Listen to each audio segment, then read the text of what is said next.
Hey, Dreammaze here. Welcome to the channel where I play through Xbox Game Pass games and give a final review when it's all said and done. And today is one of those final reviews. We are getting into a review for Next Space Rebels. Just like some of my other review episodes, I have to give it a structure.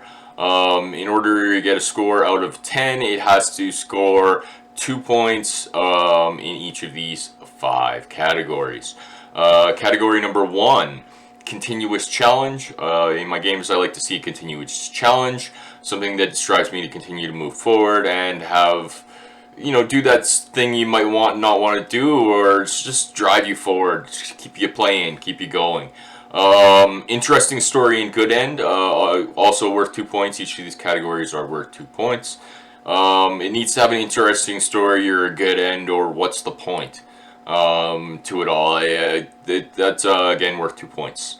Category number 3, flexibility and useful rewards. I like the flexibility to choose and make choices for myself, my character, or whatever the game presents to me.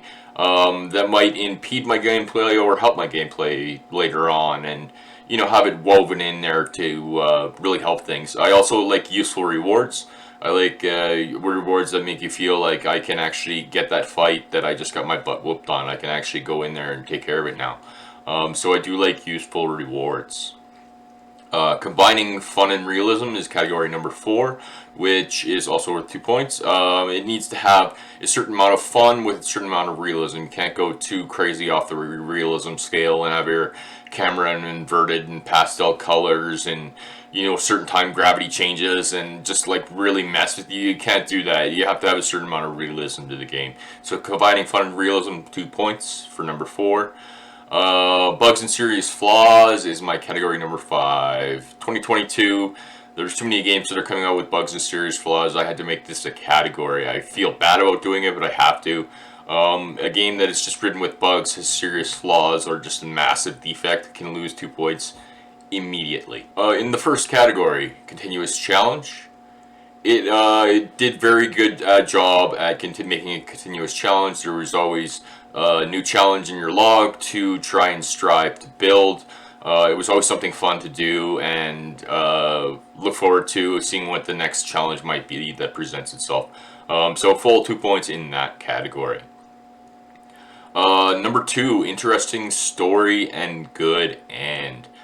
It had a kind of a gritty story, but it was interesting. It was engaging, made me laugh a bunch of times. The ending, whatever ending you go through, was dry.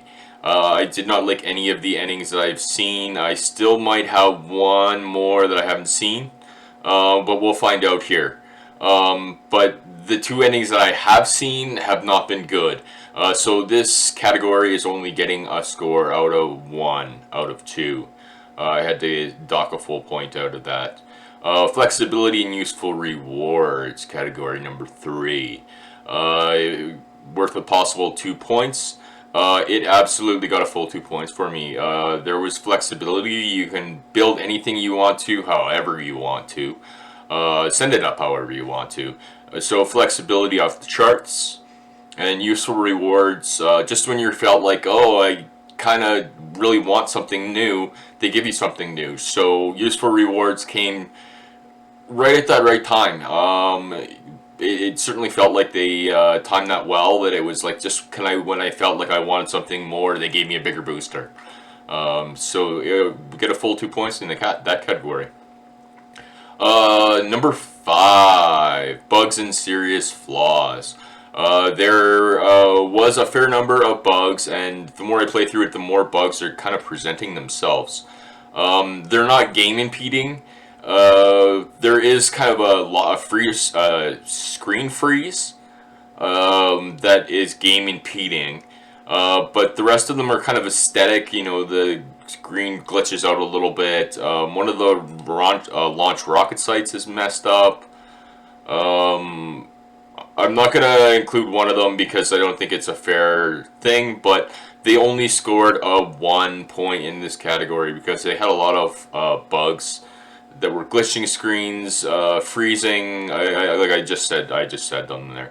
But they are going to get a score out of 1. Hey, I do hope you enjoyed that. I do like Next Space Rebels, even though it was gritty and I kind of gave it a bit of a harsh score of 8 out of 10.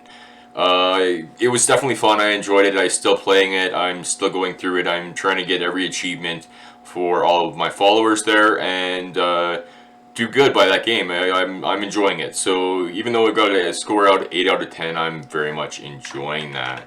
If you liked anything that you saw here in the review there today, or you agree, disagree, leave comments in the channel in the section below there, and I'll comment back to you. I definitely try and do that for you guys.